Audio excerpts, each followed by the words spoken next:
दोस्तों नमस्कार, मैं हूं संजीत कुमार और आपने देखना शुरू कर दिया है बिहार टीचर पॉइंट।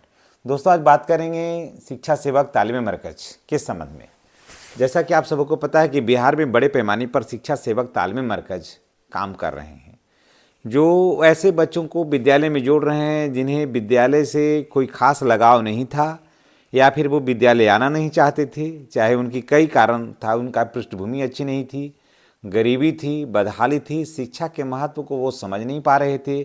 इन सारे बातों के वजह से वो लोग विद्यालय नहीं आ रहे थे। लेकिन जब से शिक्षा सेवक और तालीमी मरकज की बहाली हुई है, तब से न सिर्फ बच्चे विद्यालय आ रहे हैं, बल्कि उनके साथ साथ उनके माता पिता जो शिक्षा जैसे बुनियादी जो ज़रूरतें हैं, बुनियादी जो जानकारी है, उससे वो वंचित रह रहे थे।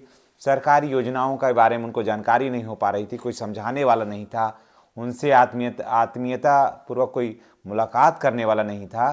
तो ऐसे में भी बिहार सरकार ने, खास करके माननीय मुख्यमंत्री ने अक्षर आंचल योजना चलाई और उसके तहत शिक्षा सेवक और तालीमी मरकज की बहालियां हुई। तब बड़े पैमाने पर शिक्षा सेवक और तालीमी मरकज बिहार के विद्यालयों में शिक्षा दे रहे हैं और उनके साथ साथ बच्चों को भी जोड़ रहे हैं। अब सवाल ये उठता है कि क्या शिक्षा सेवक तालीमी मरकज की और भी वैकेंसियाँ होंगी, या शिक्षा सेवक तालीमी मरकज का वेतन का क्या होगा। शिक्षा सेवक तालीमी मरकज का घोषणा हुआ था कि 10,000 रुपया मोबाइल के लिए मिलेगा, उसका क्या हुआ। आज हम सारी बातों की चर्चा करेंगे। जैसा कि दोस्तों आप लोगों को पता है कि बिहार में 1 जनवरी, बिहार में नहीं पूरे देश में 1 जनवरी 2026 से 8वें वेतन आयोग की सिफारिश लागू हो रही है। तो सिफारिश जब लागू हो रही है तो इसका असर बिहार के साथ साथ पूरे देश के कर्मचारियों को मिलेगा। तो क्या शिक्षा सेवकों को भी इसका लाभ मिलेगा? तो मैं आपको बता दे रहा हूँ कि हाँ, 8वें वेतन का लाभ जो है ना, वो शिक्षा सेवकों के वेतन पर भी असर डालेगा। आप सोचिएगा कैसे डालेगा, और भी हम बहुत सारी बातें बताएंगे। इसमें बताएंगे कि आपका मोबाइल के लिए जो पैसा मिला था वो कैसे, कितना राशि उसमें से निकासी होना है वो बताएंगे। उसके बाद नया नोटिफिकेशन के बारे में बताएंगे। इन सारी बातों की जानकारी हम आज आपके लिए लेकर के आए हैं। तो देखिए, 7वें वेतन का की अवधि जो है वो 31 दिसंबर 2025 को जो है वो समाप्त हो रही है, और 1 जनवरी 2026 से 8वें वेतन आयोग की जो है सिफारिशें हैं वो लागू हो रही है। ठीक है, जब सिफारिशें लागू हो रही है तो क्या शिक्षा सेवकों को मिलेगा? तो हाँ, बिल्कुल मिलेगा। देखिए, पहले मिनिमम सैलरी कितना था? पहले मिनिमम सैलरी बताया गया था कि 18,000 रुपया होना चाहिए कम से कम।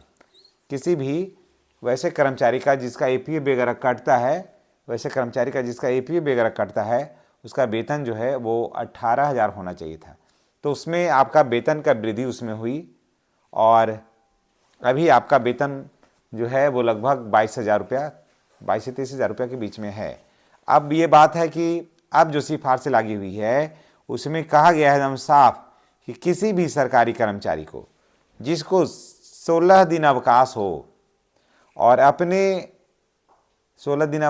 अपने विद्यालय में या फिर अपने शिक्षण संस्थान में या अपने किसी भी संस्थान में अन्य कर्मचारियों की भांति वो समान ड्यूटी करता हो, है ना, जो समान ड्यूटी करता हो, तो वैसे कर्मचारियों का वेतन कम से कम, चाहे वो निजी गवर्नमेंट अंडरटेकिंग हो या फिर पूर्ण रूप से सरकारी हो, तो वहाँ कम से कम वेतन 29,000 रुपया होना चाहिए। समझ गए?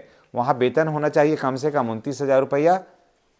तो ऐसे में आपका जान लीजिए कि अभी आपको 22 से 23,000 रुपया मान के चलिए कि मिल रहा है। तो आपका पेमेंट कम से कम 6,000 रुपया जो है ना, एक मुश्त उसमें बढ़ोतरी हो जाएगी। कम से कम 6,000 रुपया आपका बढ़ोतरी बिल्कुल हो जाना एकदम लाजमी है, और ये एकदम कन्फर्म न्यूज है आपके लिए। दूसरी बात यह है कि आप लोगों की नियुक्ति, क्या नए शिक्षा सेवकों की बहाली होगी या नहीं होगी, तो कब होगी? अभी देखिए, शिक्षा सेवकों का नया नोटिफिकेशन अभी तक नहीं आया है।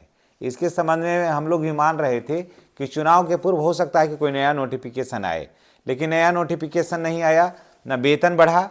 तो वेतन तो इसलिए नहीं बढ़ा क्योंकि आठवें वेतन आयोग का सिफारिशें आ रही है, तो उसमें आपका वेतन तो स्वाभाविक बढ़ जा रहा है। सारे शिक्षकों का भी नहीं बढ़ा, आपने देखा होगा कि किसी भी शिक्षक का भी नहीं बढ़ा, क्योंकि सरकार जान रही कि ऑलरेडी 8वें वेतन से आच्छादित है और आपका वेतन 8वें में 29,000 प्लस हो जाएगा, तो इसलिए वहाँ पर सिफारिश नहीं हुई, इसलिए वेतन बढ़ोतरी की बात नहीं हुई। अब नया नियुक्ति की बात कर लें तो नया नियुक्ति अभी फिलहाल अभी कोई नया नोटिफिकेशन आपके लिए नहीं है, लेकिन जैसे ही आएगा तो हम आपको जानकारी देंगे। और जितने भी शिक्षा सेवक तालीमी मरकज हमारे सम्मानित भाई बहन हैं, उनसे हमारी गुजारिश है कि आप चैनल को सब्सक्राइब करिए, बेल आइकन को दबाइए ताकि वीडियो का नोटिफिकेशन आपको मिले। और 10 अरब 26 करोड़ 89 लाख रुपया जो आपका गैर वित्तीय मद से पड़ा हुआ राशि है, उसमें से 2 अरब 80 करोड़ रुपया जो है वो आपको आपके लिए निकासी की जा रही है। किसके लिए? शिक्षा सेवकों के लिए। अब उसमें क्या क्या देना है अब तो सरकार तय करेगी, उसका विभाग तय करेगी। क्या इसके साथ साथ वेतन के साथ क्या शिक्षा सेवकों को जो राशि था मोबाइल का वो मिलेगा और कब मिलेगा, और बहुत सारी चीज़ें देना था, बहुत सा मटेरियल लेना था शिक्षा सेवकों को, तो वो सारी चीज़ों के लिए 2 अरब 80 करोड़ रुपए रिलीज किया जा रहा है कि निकासी आप करके इन लोगों को आप दे दीजिए। तो आप देखिए कि वो कब आता है और आपके खाते पर वो कब शो करने लगता है। तो चलिए इसी के साथ हम आपसे विदा लेते हैं। जितने भी शिक्षा सेवक हमारे भाई बहन हैं या तालीमी मरकज हमारे भाई बहन हैं, उनसे हमारी एक ही गुजारिश है कि आप चैनल को हर हाल में सब्सक्राइब करिए, बेल आइकन को दबाइए और अपनी तरफ से एक बार वीडियो को शेयर अवश्य करिएगा, ताकि ज़्यादा से ज़्यादा हमारे सम्मानित शिक्षा सेवक तालीमी मरकज भाई बहन हैं जो हमारे चैनल के पहुंच से दूर हैं, वो हमारे चैनल पर आएँ, वीडियो को देखें और हमसे कनेक्ट हों और शिक्षा सेवक या तालीमी मरकज से जुड़ी बातें हम कर सकें। धन्यवाद, आपका दिन शुभ हो।